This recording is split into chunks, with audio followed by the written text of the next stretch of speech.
Күз Абай Құнанбаев. Сұр бұлт сөз суық қаптайды аспан, күз болып дымқыл тұман жерді басқан. Білмеймін тойғаныма, тоңғаныма, жыл қойнап бие ұшқандай жасқан. Жасыл жұрт бәйшешек жапырымдай, жастар күлмес жүгірмес бала жуай. Қайыршы шал кемпіріндей түсі кетіп, жапырағынан айырылған ағаш қурай.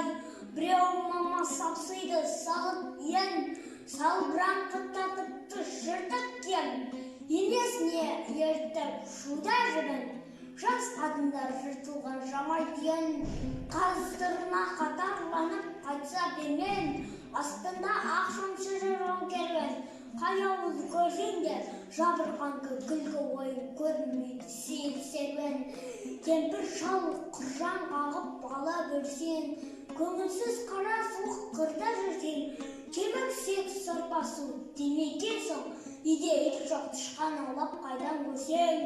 Күзеу тозған от жоқ елдің маңа, тұман болар ел шықса шаң тозаңа.